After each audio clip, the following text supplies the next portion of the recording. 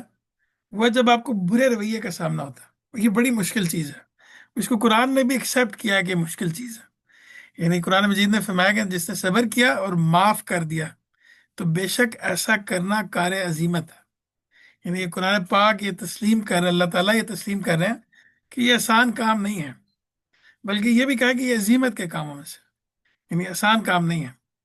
یعنی بسا اوقات یہ ہوتا ہے کہ ہم لوگوں کے ساتھ نیکی کرتے ہیں مگر وہ ہمارے ساتھ اچھے رویے سے پیش نہیں آتا، یا ایسے لوگ بھی ہوتے ہیں جو کوئی جان پہچان ہونے کے باوجود، نہ ہونے کے باوجود پھر بھی آپ سے برا طریقے سے ملیں گے یا آپ کے ساتھ برائی کریں گے، آ، یا کوئی لوگ جن سے ہم واقف تو ہوتے ہیں لیکن ان کا رویہ ہمارے ساتھ اچھا نہیں ہوتا۔ ایسے تمام موقعوں پہ جو حق بات ہے، جس پہ جس موقف پہ قائم رہنا ہے، وہ حلم اور بردباری سے کام لینا ہے۔ حلم اور بردباری کا مطلب ہے کہ دوسروں کو معاف کرنا اور مناسب موقع پر ان کی اصلاح کرنا۔ یہ بہت مشکل کام ہے میرے خیال سے، کہ کوئی شخص آپ کے ساتھ برا کرے، اور اس پہ میں چاہوں گا کہ ہم مزید ڈسکس کریں میری اپنی بہتری کے لیے، اور ہم آپس میں، کیونکہ ایسی چیزیں شاید کہ ریگولر آتی ہے کہ اس کو ہم کیسے اپنے اندر لے کے آ سکتے ہیں کہ جن لوگوں کا رویہ آپ کی کسی، اب ایک اس میں دو صورتحال ہو سکتی ہے، کہ ایک تو یہ کہ جن لوگوں کا رویہ آپ کی کسی غلطی یا رویے سے برا ہوا ہے، اس میں تو آپ کو معافی کا درخواست گار ہونا چاہیے، اور جن لوگوں نے آپ کو بلا وجہ برے ہاتھوں لیا ہے ان سے درگزر کر رویہ ضروری ہے۔ یعنی صبر کا تقاضا یہ ہے کہ انسان یہ کرے، کیونکہ اس میں معاف کرنا اگر آپ سمجھتے ہیں کہ بہتر ہے تو پھر اب حق یہ ہے، صبر کرنا یہ ہے، حق پہ قائم رہنا صبر کرنا ہے، تو حق یہ ہے کہ آپ کسی کے ساتھ اس کو معاف کریں، اور تو اللہ تعالیٰ نے بتایا کہ اس میں یہ بڑی حکمت کی چیز ہے کہ انسان آپ کے ساتھ برا کرے اور آپ اس کے ساتھ اچھا کریں، یہ صرف حکمت والوں کو عطا کرتے ہیں۔ ایک اور آیت میں اللہ تعالیٰ نے یہ چیز بیان کی ہے کہ صرف ان کو ملتا ہے جو کہ صبر کرنے والے، ان کو یہ حکمت صرف ان کو ملتی ہے جو صبر کرنے والے ہوتے ہیں۔ تو اس کو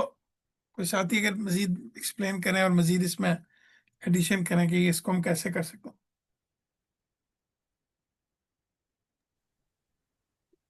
میں اس میں یہاں پہ یہ کہنا چاہوں گا کہ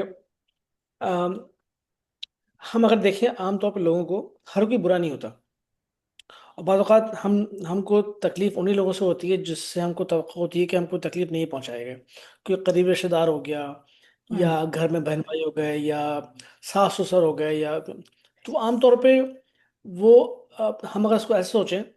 کہ یہ یقیناً ہمارے ساتھ غلط کر رہے ہیں یا غلط ہو رہا ہے، لیکن کوئی شخص جان بوجھ کے آپ کے ساتھ برا کرے، ایسے لوگ شاید 100 میں سے 10 12 ہوں گے، ہوں یا ہوں 10 میں سے 1 ہوگا، 2 ہوں گے جو جان بوجھ کے آپ کے ساتھ آپ کو نقصان پہنچانے کے لیے ہوں۔ تو خاص کر جو رشتہ دار، کیونکہ ہمیں تکلیف زیادہ رشتہ داروں سے ہوتی ہے، رشتہ داروں سے، دوستوں سے ہوتی ہے، بالکل۔ تو اگر ہم اس میں سوچیں کہ وہ لیٹ سے ازیوم کہ وہ اپنے طور پہ شاید اچھا کرنا چاہ رہا تھا،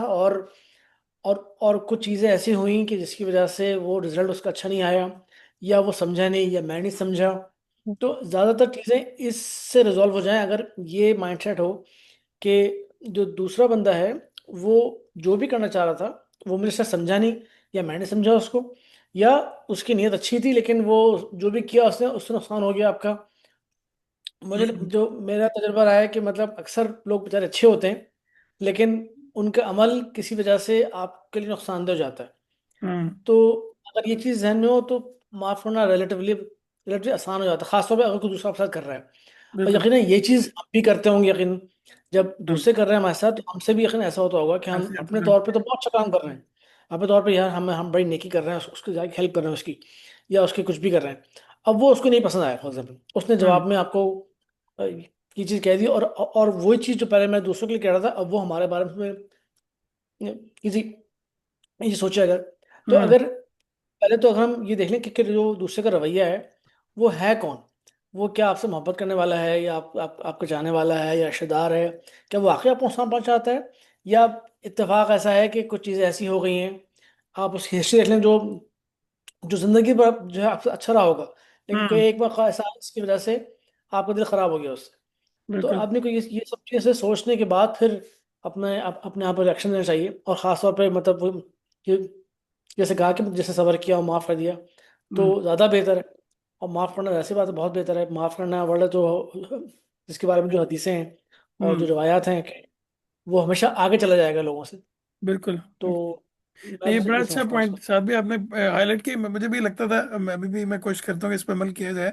کہ ایکسکیوز دیا جائے لوگوں کو. یعنی اگر آپ ایکسکیوز ڈھونڈ کے کسی طرح کے لوگوں کے لیے دے دیں کہ آج اس کا کوئی، یعنی کوئی بات آپ کو بظاہر اس کی بات میں تو تلخی لگی، تو ممکن ہے اس کا کوئی دن اچھا نہ گزرا ہو، کوئی مصیبت میں ہو، پریشان ہو، یا اس کو کسی کی کوئی بات اگر ہے تو وہ ممکن ہے کہ اس وجہ سے ہو، یا اس پہ چیز کوئی واضح نہ ہو، یا پیسہ کی چیز. تو اس ایکسکیوز دینے سے آپ کے اندر وہ تلخی کم ہو جاتی ہے لوگوں کی طرف، میرے خیال سے. تو ہاں یا بالکل ٹھیک ہے، جب آپ اس کو ایکسکیوز دے دیں گے تو پھر ظاہر ہے آپ، ورنہ اگر آپ کے ذہن میں نیگیٹو نیگیٹو کنوٹیشن آئیں گی تو پھر آپ مزید نیگیٹو ہی ہوں گے اس کے اوپر. بالکل. لیکن اگر آپ اس کو ایکسکیوز دے دیں گے نہیں شاید اس نے ایسا کہا ہوگا اس لیے ایسا ہو رہا ہے، ہاں، تو آٹومیٹیکلی آپ خود سافٹ ہو جائیں گے. تو ہوپ فلی اس طرح سے بہتر ہو جائے گا. بالکل. بالکل. کوئی اور ساتھی اس میں ایڈ کرنا چاہیں گے کہ کیسے اس چیز کو انسان اپنے اندر لے کے آ سکتا ہے؟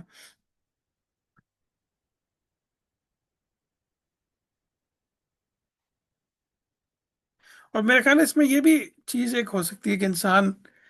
چیزوں کو بھی کیٹیگرائز کرے ہی نہیں عام طور پہ. یعنی کیٹیگرائز سے مراد ہے کہ جب ہم اس طرح کے رشتوں میں رہتے ہیں کہ جہاں پہ آپ یہ جیسے ساتھ بھی نے بھی کہا ساس سسر کا ہے، یا اور اس طرح کے رشتے ہیں جو کہ ہمارے معاشروں میں عام طور پہ ان کے اراؤنڈ زیادہ مسائل بنتے ہیں. تو انسان اس میں بھی کیٹیگرائز کرے کہ بھی کن موقعوں پہ آپ نے آگے سے کچھ معاملہ کرنا، اور کن موقعوں کو آپ نے اگنور کرنا، درگزر کرنا. کیونکہ یہ معاملہ انسان ہر جگہ پہ کر رہا ہوتا ہے اگر دیکھا جائے. یعنی دوستیوں میں بھی کر رہا ہوتا ہے، اپنے قریبی رشتوں میں بھی، جو اپنے پسندیدہ رشتے ہوتے ہیں ان میں کر رہا ہوتا ہے. تو تھوڑا سا باہر نکل کے بھی انسان کو کوشش کرتے رہنا چاہیے، کرتا رہے.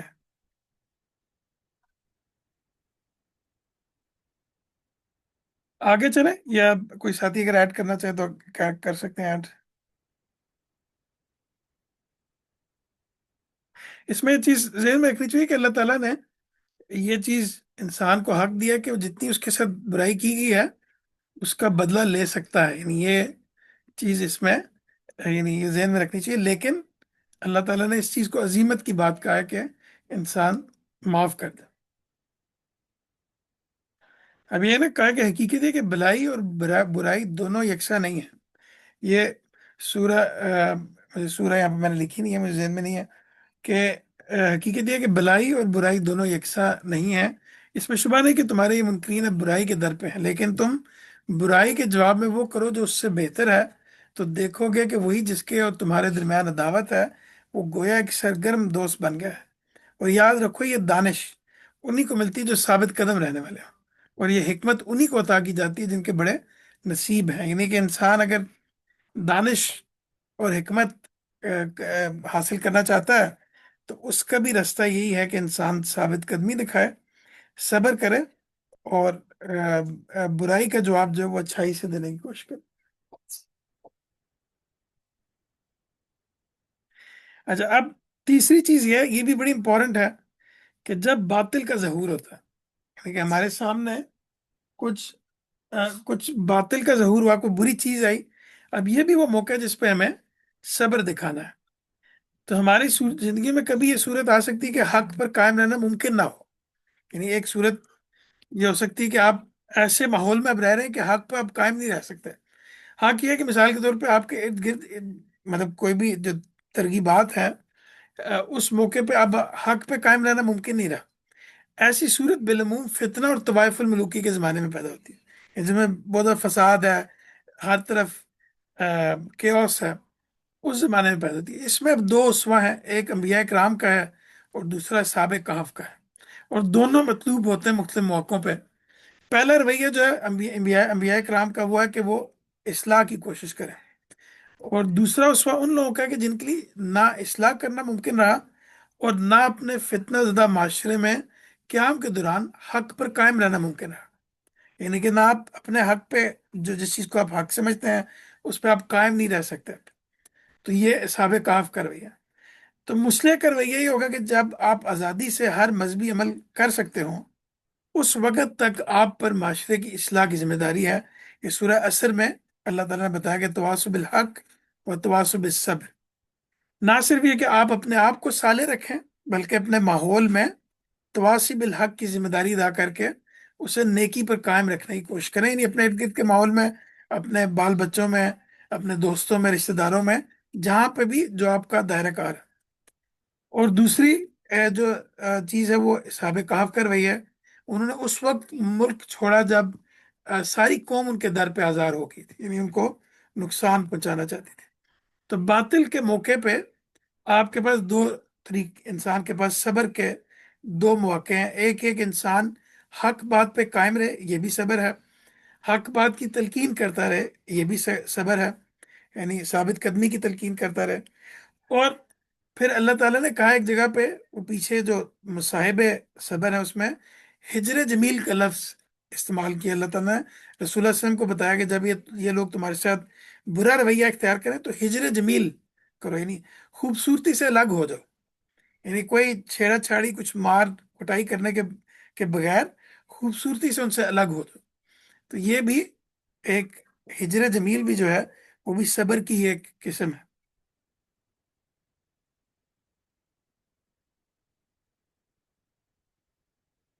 اب نیکی کی راہ پہ یہ اس سے لنکڈ ہے جو پچھلی بات ہم نے بھی ڈسکس کی ہے کہ باطل کا ظہور،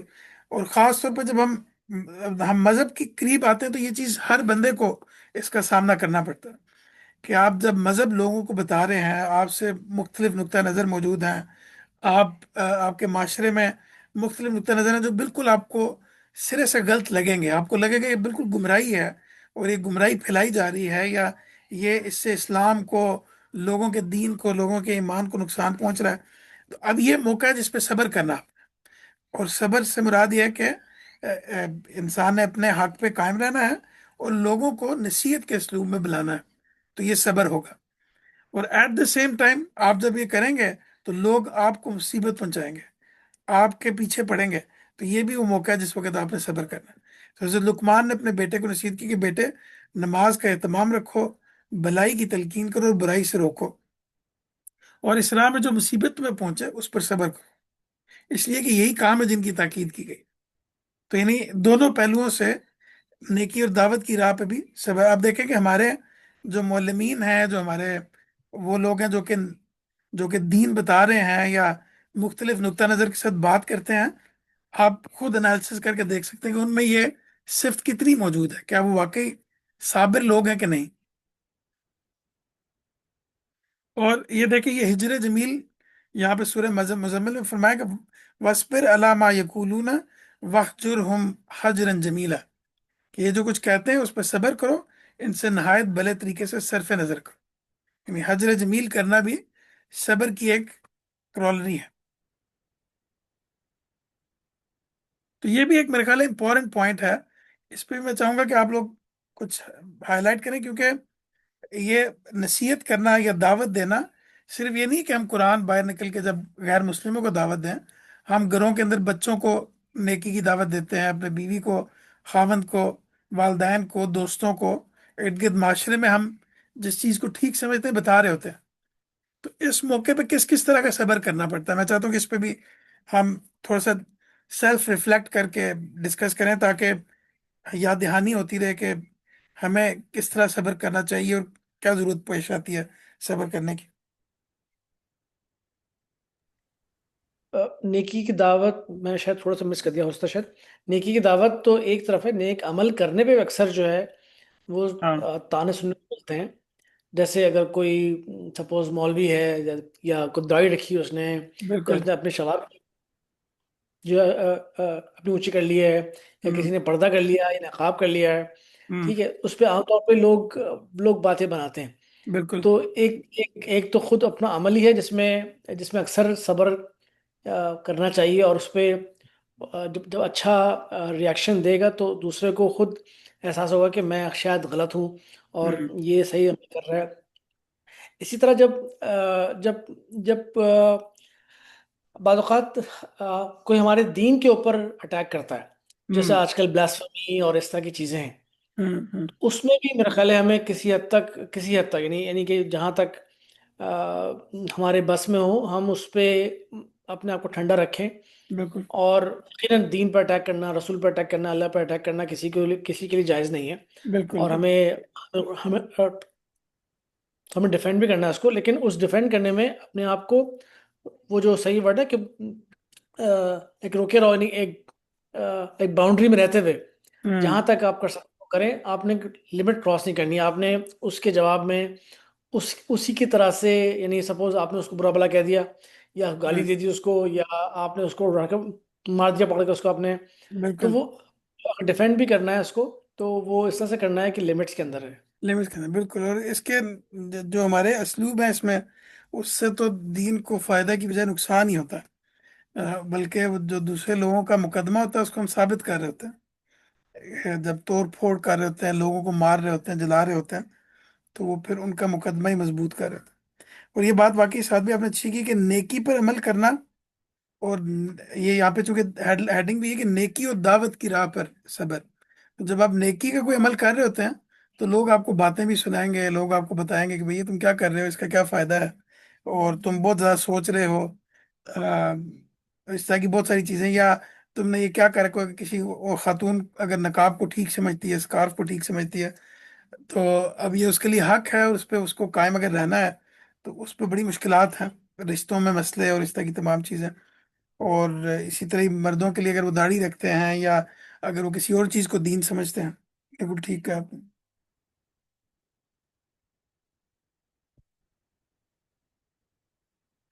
اچھا، اس میں اب ایک اور چیز ہے، حرص اور طمع کے ٹائم پہ. اب انسان کی سرشت میں حرص رکھی ہے اللہ تعالیٰ نے. حرص یہ کوئی بری چیز نہیں ہے اپنی ذات میں. یعنی اللہ تعالیٰ نے تو انسان کے اندر یہ اس لیے رکھی ہے حرص، یعنی آگے بڑھنے کی جو چیز ہے، تاکہ وہ نیکی میں آگے بڑھے، یا وہ اللہ تعالیٰ کے قرب میں آگے بڑھنے کے اندر حرص رکھے اپنے اندر، یا وہ جنت کے حصول میں حرص اس کے اندر پیدا ہو. یہ انسان کی سرشت میں ہے. تو انسان کی سرشت میں اللہ تعالیٰ نے جو چیزیں رکھی ہیں وہ اپنی ذات میں بری نہیں ہیں. تو یہ چیز اسے آزمانے کے لیے دی گئی ہے. اب یہ حرص روٹی کپڑے سے لے کر سلطنت کے حصول تک ہو سکتی ہے. تو ایسی صورت میں صبر یہ ہے کہ آپ اپنے اخلاق اور دین کے دائرے سے نکلے بغیر اپنی منزل کو پائیں. یعنی یہ ہو سکتا ہے کہ انسان نئی گاڑی لینا چاہتا ہے، نیا گھر، یا انسان اور کوئی چیز حاصل کرنا چاہتا ہے. تو اب اس میں حرص اور طمع سے بچے بغیر، یعنی سوری یعنی اخلاقی اور دین کے دائرے سے نکلے بغیر انسان اپنی منزل کو حاصل کر لے. اس خواہش میں نہ اپنا وقار داؤ پر لگائے اور نہ کسی کی پگڑی پونچھے. پوری ہوشیاری اور دیانتداری کے ساتھ اپنی تمنا کے بر لانے کی جدوجہد کرے. اور ظلم و ستم اور قتل و غارت اور دوسروں کے مال و دولت کے سہارے ایسا نہ کرے. تو اس میں یہ یہاں تک ہے کہ انسان کو چاہیے، یہ بڑی اچھی بات لکھی ساجد صاحب نے، کہ ایک شاندار مومن برحق کی طرح ہر قدم نہایت احتیاط سے اٹھاؤ اور نہایت احتیاط سے رکھو. تمہاری نظر اگر سلیمان علیہ السلام کی طرح چونٹیوں تک جاتی ہو تو ان کا بھی لحاظ کرو. یعنی یہ چھوٹی سے چھوٹی چیز میں بھی اپنے اوپر نظر رکھو. تو یہ اچھی بات لگی کہ اپنی تمناؤں کو بھی حق پرستی سکھاؤ. یعنی انسان اپنی تمناؤں میں، اپنی خواہشات میں حق پرستی ان کو نہیں سکھاتا. تو تمنائیں جائز بنانی چاہیے، انسان ان کو حق پرستی سکھائے. تو اپنی نظر انسان چند روزہ خواہشات پر نہ رکھے، بلکہ اپنا مطمع نظر جنت کو بنائے. یہ بھی ایسی چیز ہے جو کہ ریگولرلی انسان کو سامنے آتی رہتی ہے، کہ انسان حرص اور طمع میں کچھ چیزیں حاصل کرنے کے لیے ہر حد پار کرنے کے لیے تیار ہو جاتا ہے. اچھا، اس میں ترغیبات. اب اس سے مزید صبر کا جو پہلو ہے وہ واضح ہوگا کہ ہمارے ارد گرد ڈفرینٹ طرح کی ترغیبات ہیں. یعنی کہ ایک نوجوان لڑکا ہے، اس کے ارد گرد مختلف قسم کی ترغیبات ہیں. یا انسان اگر جاب کر رہا ہے تو اس کے اندر مختلف طرح کی ترغیبات ہیں، کہ جس میں انسان کرپشن کر سکتا ہے، یا اس کے سامنے مال ہے، یا اور مختلف طرح کی ترغیبات ہیں. یعنی یہ دنیا اللہ تعالیٰ نے بنائی ایسی ہے کہ اس میں حق کی ترغیبات بھی اور باطل کی بھی ہیں. تو اس دنیا میں قدم قدم پر آزمائش کے لیے اللہ تعالیٰ نے ترغیبات رکھ دی ہیں، اچھی چیز کی بھی بری کی بھی، اور ساتھ میں اللہ تعالیٰ نے یہ بھی کر دیا کہ ان ترغیبات کی طرف آ، یعنی پش کرنے کا نظام بھی ایک بنا دیا، یعنی کہ ایک طرف فرشتے ہیں جو کہ نیکی کے راستے کی طرف بھیجتے ہیں انسان کو یا اس کی ترغیب دیتے ہیں، نیک لوگ ہیں، دوسری طرف شیطان ہے جو کہ جن و انس میں ہے، وہ برائی کی ترغیب دیتے ہیں، برائی کی طرف لے کے جاتے ہیں۔ پھر انسان کے اندر اس کی خواہشات ہیں، اس کی رغبات ہیں، اس کے جذبات ہیں، اس کی شہوات ہیں، یہ سب کی سب چیزیں مل کے اپنا کام کر رہی ہیں، اور اس کے دوران انسان نے اپنے آپ کو صبر پہ، حق پہ قائم رکھنا۔ تو زندگی کے سفر میں ہر موڑ پر آپ دوراہے پر کھڑے ہوتے ہیں، ایک راہ دنیا کی طرف جاتی، دوسری آخرت کی طرف، ایک دامن پکڑ کر روک رہی ہوتی ہے اور دوسری اپنی طرف کشش سے کھینچ رہی ہوتی ہے، یعنی آخرت کا راستہ انسان کو روک رہا ہوتا ہے، جیسے کہ وہ ہے نا کہ ایمان مجھے روکے ہے تو کھینچے ہے مجھے کفر، کی کیفیت ہر وقت آپ کے لیے آزمائش کا موقع پیدا کرتی ہے۔ مجھے ایک منٹ دیجیے گا جی۔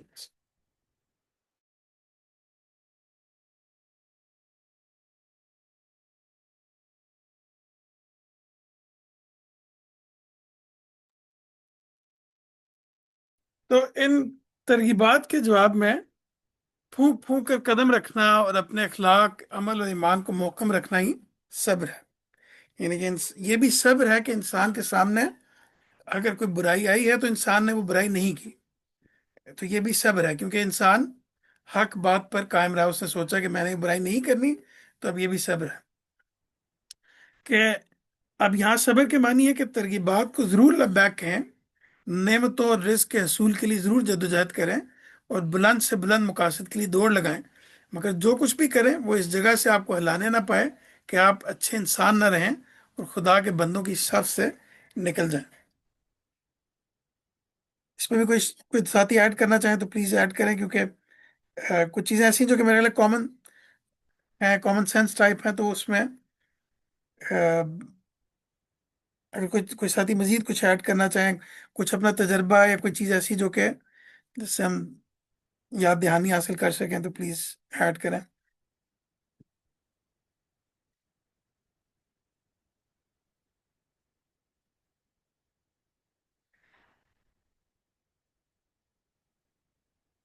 چلیں ہم آگے چلتے ہیں، پھر میرے خیال ہے ایک دو ہی رہ گئی ہیں، دو تین ہیں کہ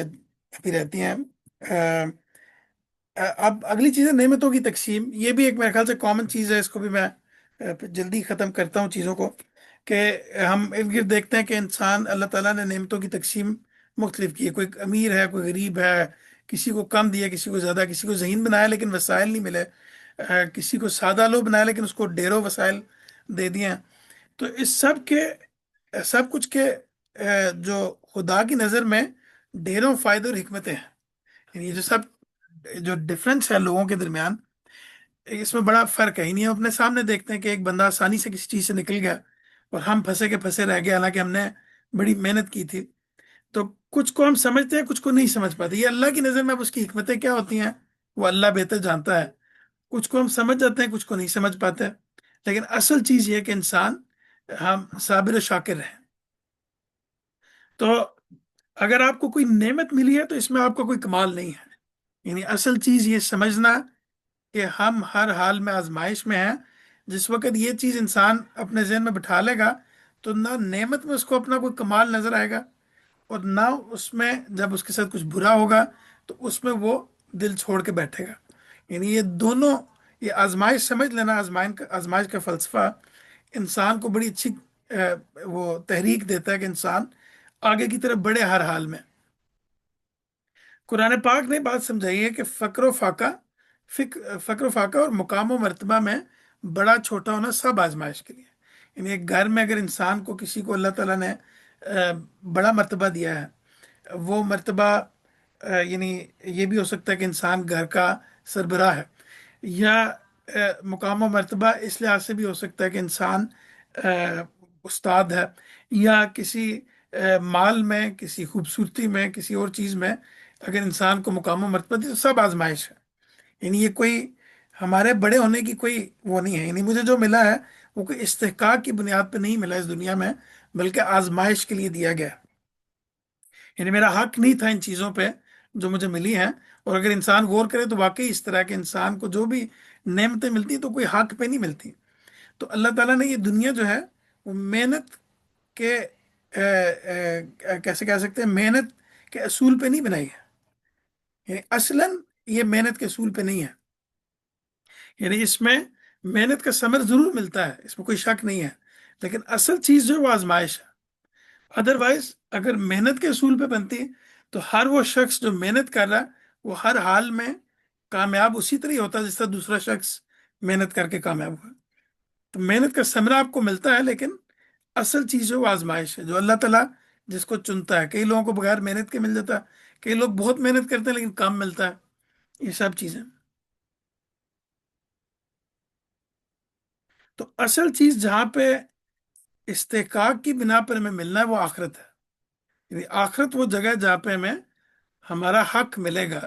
وہ حق جنت ہوئی تو جنت ملے گا، جہنم ہوئی تو جہنم ملے گا۔ اس دنیا میں حق کی بنیاد پہ تقسیم نہیں ہے، اس دنیا میں آزمائش کی بنیاد پہ تقسیم ہے۔ اس پہ بھی کوئی ساتھی اگر ایڈ کرنا چاہیں، کوئی ایسی چیز ہو جو کہ ڈفرینس ہو، یا تو ہم ڈسکس کر سکتے ہیں۔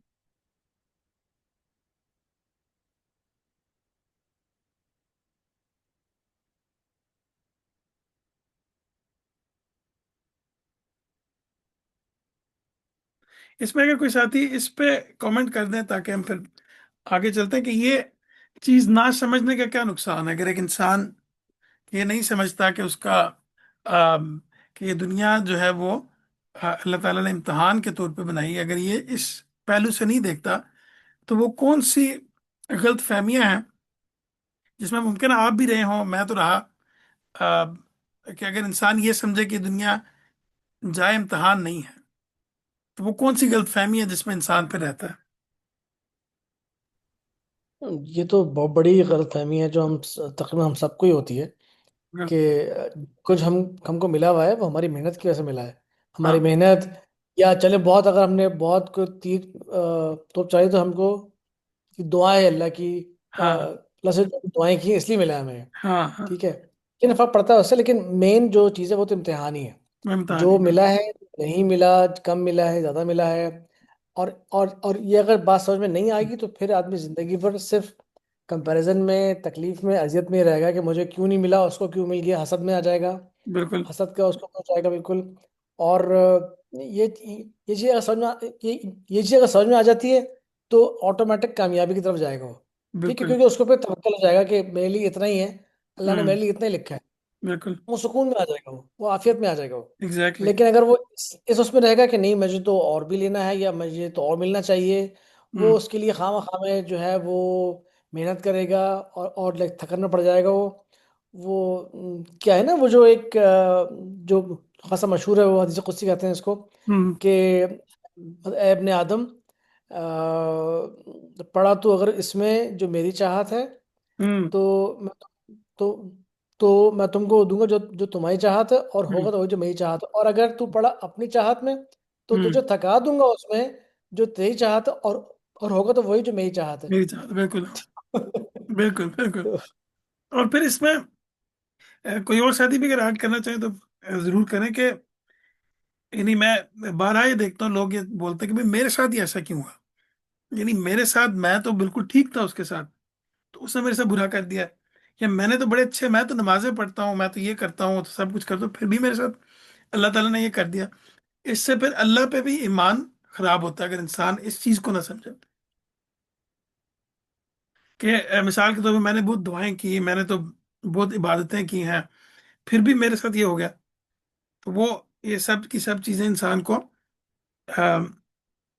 انسان کے ایمان کو بھی خراب کرتی ہیں۔ بالکل ایسی، ورنہ اگر جو ہے اگر بھی کمپیئر کرنا شروع کرے کہ دیکھو اس کے پاس اتنا اس نے کیا کیا تھا، اگر میں بھی وہی کام کروں تو وہی ایگزیکٹ کام جو کسی اور نے کیا ہو اگر کوئی اور کرے گا تو ضروری نہیں کہ وہی نتیجے دوبارہ نکلیں۔ بالکل، اور بالکل، یہ چیز کو ثابت کرتی ہے کہ مطلب یعنی دنیا میں جو کچھ جو مل رہا ہے وہ ایکچولی محنت کی وجہ سے نہیں ہے، بلکہ ایک پلان ہے، ایک حالات ہیں، قسمت ہے، بالکل، نصیب ہے، سب کچھ ملا ملو کے اس کے بالکل، بعد وہ چیزیں ملتی، رزق ہے تو بالکل، ملتی جا کے وہ۔ بالکل، لیکن اگر یہی لے کے بیٹھے کہ نہیں میں تو وہی فارمولا رکھنا ہے جو کہ اس نے کیا تھا کیونکہ اس کے پاس ہے، میں بھی وہی کرتا ہوں، بالکل تو وہ پھر اور مزید مایوس ہوگا، اور وہی بات ہے کہ دین پہ اوپر اور جو اللہ پہ ایمان کے اوپر اس کا پھر سوال اٹھ جائیں گے، سوال اٹھیں گے پھر۔ بالکل بالکل۔ تھوڑا سا آگے رہ گئے میرے خیال سے، اگر اجازت دیں تو ختم کر لیتے ہیں 5-8 منٹ میں۔ آم، اچھا، اب یہ بھی میرے خیال سے بہت اہم چیز ہے کہ عہد و معاہدہ، اور اس کی اگر آپ یہ جہت دیکھیں تو اس کی بہت بڑی جہت ہے نہیں، عہد معاہدے پہ صبر کرنا، اس کی یہ قرآن پاک میں بہت زیادہ اس کی تلقین ہے۔ تو ایک اہم معاملہ عہد کی ایفا کرنے کا ہے۔ عہد ہم دو طرح کے ہوتے ہیں، ایک وہ عہد ہے جو کہ اللہ تعالیٰ سے ہم نے کیے ہوئے ہیں، اور ایک وہ عہد ہے جو ہم نے لوگوں سے کرتے ہیں۔ اللہ تعالیٰ سے جو کہ کیے ہوئے عہد ہیں وہ تو مثال کے طور پہ عہد الست ہے، یعنی کہ اللہ تعالیٰ کی ربوبیت کا اقرار، وہ عہد جو کہ ہم نے اپنے یہاں دنیا میں آنے سے پہلے، جس کی یاد ہمارے ذہن سے مٹا دی گئی ہے، لیکن جس کی جو فٹ پرنٹس ہیں وہ ہمارے ہر جینز میں، ہر چیز میں موجود ہے، ارد گرد بھی موجود ہیں۔ یہ عام طور پہ اس پہ لوگ سوال کرتے ہیں کہ بھئی یہ تو ہمیں یاد بھی نہیں ہے تو ہم کیسے مانیں؟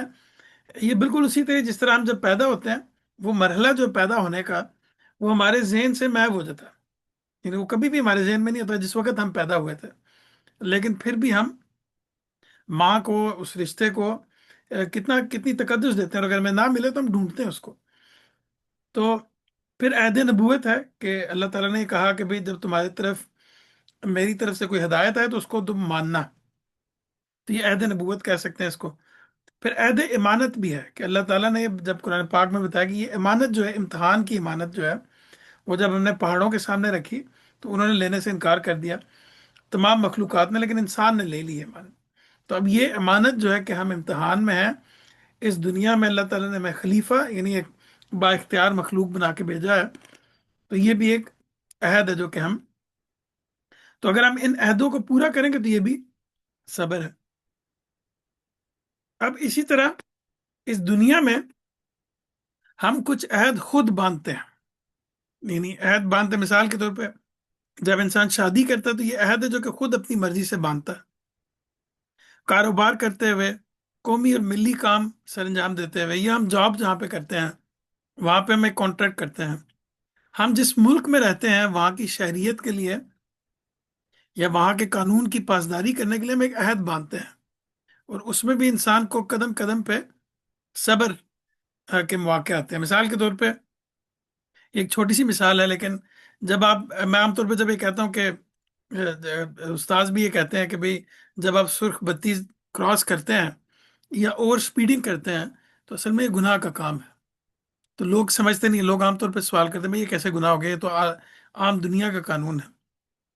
تو اس میں ایک پہلو تو یہ ہے کہ انسان، یعنی کسی کی جان خطرے میں، پوٹینشلی خطرے میں ڈال رہا ہوتا ہے، تو ایک تو اس پہلو سے یہ گناہ ہے، اور دوسرا اس پہلو سے گناہ ہے کہ آپ نے عہد باندھا ہے اس ملک سے، جس ملک میں آپ رہ رہے ہیں، کہ آپ قانون کی پاسداری کریں گے، تو اب آپ نے اس پہ ثابت قدم رہنا ہے، اور یہ ثابت قدمی جو صبر ہے، اور یہ عہد ہے، یہ عہد جو اس پہ آپ نے ثابت قدم رہنا ہے، اگر نہیں رہیں گے تو آپ گناہ کا کام کر رہے ہیں یقیناً۔ اچھا، یہ تو تھے وہ عہد جو کہ ہم خود باندھتے ہیں۔ کچھ عہد ہیں جو کہ اللہ تعالیٰ نے جس میں ہمیں باندھا ہے، اس میں سب سے بڑا حق والدین کا ہے، کیونکہ ہم ان کے ہاں پیدا ہوتے ہیں، ان کے ہم پہ بہت سارے احسانات ہوتے ہیں، انہی والدین کی طرف سے کچھ ایسے رشتے بنتے ہیں بہن بھائیوں کے، جن کے ان سے والدین کی خاطر ہی ہمارا تعلق حسن سلوک کا بنتا ہے، کہ جو رحمی رشتے ہیں ان کے ساتھ۔ پھر والدین کے ذریعے سے ہی ہمارا ایک رشتہ آدم و حوا سے بنتا ہے، یعنی کہ بنی نوع انسان سے ایک پورا تعلق بن جاتا ہے کہ وہ بھی ہمارے بہن بھائی ہیں۔ پھر بنی نوع انسان کے ساتھ ہمارا ایک اور بہت ہی گہرا تعلق خدا کی مخلوق ہونے کے ناطے ہے، کہ وہ بھی خدا کی مخلوق ہیں، ہم بھی خدا کی مخلوق ہیں، اور اللہ تعالیٰ ان کو بھی دے رہا ہے، ہمیں بھی دے رہا ہے، ان کو بھی ایک حالات درپیش ہیں، ہمیں بھی حالات درپیش ہیں۔ تو اب ان سب کو پورا کرنا ہی صبر ہے، یہ جو تمام عہد ہیں، یعنی یہ تمام کے حقوق جو ہیں ان کو پورا کرنا ہی صحیح بات پہ ثابت قدمی ہے، ہوا خواہ حالات کیسے ہوں، ان سب کا رویہ ہمارے ساتھ کیسا ہی ہو، ہر حال میں ہمیں ثابت قدم رہنا۔ تو اس لحاظ سے دیکھا جائے تو انسانوں کے ساتھ جو تعلق ہے، تو انسانوں کے ساتھ جو تعلق ہے، ہمارا تعلق یہ کہ ہمیں ان کا ساتھ دینا ہے، اور یہ ساتھ جو ہے وہ دو طرح سے ہے۔ ایک یہ کہ انہیں ہماری ضرورت ہو تو ہم ان کے کام آئیں، اور ان کے حقوق ہم پر عائد ہوتے ہیں تو وہ پورے کریں. تو ایک تو یہ پہلو ہے. اور دوسرا یہ کہ اگر وہ غلط چلنے لگے تو ان کو روکیں، انہیں حق بات پر نصیحت کریں اور حق پر قائم رہنے کی نصیحت کریں. تو اس وجہ سے یہ بھی ان کا حق ہے دوسرے انسانوں کا ہم پر، کہ ہم یہ دونوں کام کریں. ہمیں خیال سے یہ آخری ہے، سیکنڈ لاسٹ سلائیڈ ہے، سیکنڈ لاسٹ ہے میرے خیال سے. ایک اور موقع وہ آتا ہے جہاں پہ ہمیں عدل کرنا ہوتا ہے. یعنی کہ اب عدل ایک اہم چیز ہے، یہ دینی فریضہ بھی ہے، اور پوری دنیا میں اس چیز کا یہ بہت بڑی ویلیو بھی کنسیڈر کی جاتی ہے. تو عدل جو ہے یہ دوسرے یہ کہ اگر وہ غلط چلنے لگے تو ان کو روکیں، انہیں حق بات کی نصیحت کریں. تو یہ پچھلی سلائیڈ میرے خیال سے یہاں پہ آ گئی ہے. یہ کہ اگر آدمی اجتماعی زندگی میں عدل پر قائم نہیں ہے تو وہ جان لے کے متقی نہیں ہے. پہلی چیز یہ عدل یہ ہے کہ انسان بالکل انصاف سے اور صحیح جگہ پہ کھڑے ہو کے معاملات کرے. گھریلو زندگی ہو یا گھر سے باہر کی ہر جگہ ہمیں عدل کرنا پڑتا ہے. کبھی مثال کے طور پہ یہ ساجد صاحب نے لکھا ہے، کبھی ہماری والدہ اور ہماری بیوی کے درمیان، کبھی میاں اور بیوی کے درمیان، کبھی بھائی اور بھائی کے درمیان، کبھی ہمسائے اور ہمسائے کے درمیان، کبھی ماں باپ اور اولاد کے درمیان، اور کبھی بیٹے اور بیٹی کے درمیان. مگر اس میں بھی اس میں بہت کوتاہی کرتے ہیں عام طور پہ لوگ. تو گھر میں بچوں سے لے کر حکومت میں دشمنوں سے معاملہ کرنے تک ہر موقع پر جو عدل پہ قائم رہنا وہ صبر ہوگا پھر، کہ ہم عدل کریں. اور اس میں عام کوتاہی یہ ہوتی ہے کہ سب سے بڑی کوتاہی جو ہم سے ہوتی ہے وہ یہ ہوتی ہے بالعموم ہم ایک فریق کی بات سن کر دوسرے کے بارے میں رائے رائے قائم کر لیتے ہیں، اور پھر اسے عام کرتے پھرتے ہیں، اس کے لحاظ سے اس کے ساتھ معاملات کرنے لگ جاتے ہیں جو اصلاً غلط ہے. تو جب بھی یہ موقع آئے گا سامنے تو اس میں ہر حال میں انسان نے صبر کرنا ہے، ثابت قدمی دکھانی ہے. تو اس میں جو آیتیں ہیں قرآن پاک میں کہ تم عدل کرو خواہ اپنے عزیزوں کے خلاف ہی کیوں نہ ہو، یا کسی کی دشمنی بھی تمہیں عدل کرنے سے نہ روکے، یا عدل کرو اس لیے کہ تقوی کا عمل یہی ہے اور اللہ قائم بالقسط ہے. تو عدل جو ہے وہ ہر حال میں کرنا ہے. مثال کے طور پہ آپ کے سامنے آپ کے دشمن کی ٹیم ہے. ہم عام طور پہ دیکھتے ہیں کہ ہم دشمنوں کے معاملے میں یا اپنے مخالف نقطہ نظر رکھنے والے سیاسی لوگوں کے بارے میں ہم صبر پہ یا حق ثابت قدمی پہ قائم نہیں رہتے. یعنی ہم حق پہ قائم نہیں رہتے، ہم سوچتے ہیں کہ ان کے بارے میں ہم کچھ بھی کہہ سکتے ہیں. تو وہاں پہ ہم عدل پہ قائم نہیں رہتے،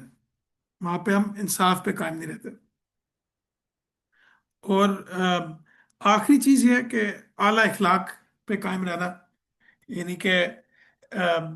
جو لین دین میں دیانتداری کرنا، معاملات زندگی میں انصاف پسندی کرنا، ملنے جلنے میں کل کل حسن پر عمل کرنا. پھر یہ کہ ذہنی طور پہ نیت کا مثبت ہونا، ہر چیز کو مثبت رخ سے دیکھنا، اپنی اپنے آپ کو اپنا خیال رکھنا، یہ سب کی سب چیزیں جو ہیں وہ اعلیٰ اخلاق پہ آتی ہیں. تو ہر شخص کو اس پہ بھی قائم رہنا ہے. تو آخری چیز اس میں اب یہ ہے کہ جب حالت نعمت میں ہوتے ہیں، یہ آیت ہم نے پہلے بھی پڑھی ہے کہ انسان کا معاملہ کیا ہے، کہ انسان اگر جس طرح کی بھی صورتحال اس کو درپیش ہو اس میں وہ حالت صبر میں رہے،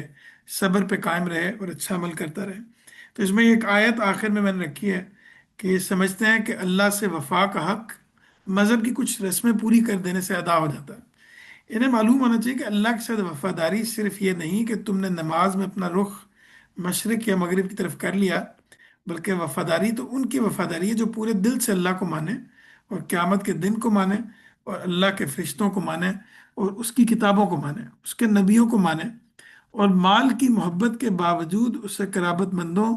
یتیموں، مسکینوں، مسافروں اور مانگنے والوں پر اور لوگوں کی گردنیں چھڑانے میں خرچ کریں، اور نماز کا اہتمام کریں اور زکوٰۃ ادا کریں. اور وفاداری تو ان کی وفاداری کی جب عہد کر بیٹھیں تو اپنے اس عہد کو پورا کرنے والے ہیں، اور خاص کر ان کی جو تنگی اور بیماری میں اور جنگ کے موقع پر ثابت قدم رہنے والے ہیں. یہی ہیں جو اللہ کے ساتھ اپنے عہد وفا میں سچے ہیں، اور یہی ہیں جو فی الواقع پرہیزگار ہیں. یہاں پہ ہم سیشن ختم کرتے ہیں. یہ آخر میں جو 7 habits of highly successful people Stephen Covey کی جو بک ہے اس میں بھی تقریباً کم و بیش صبر کا یہی مفہوم ہے جو کہ ایک خاص انداز سے اس نے بیان کیا. تو میں نے اب لکھا تھا چونکہ ٹائم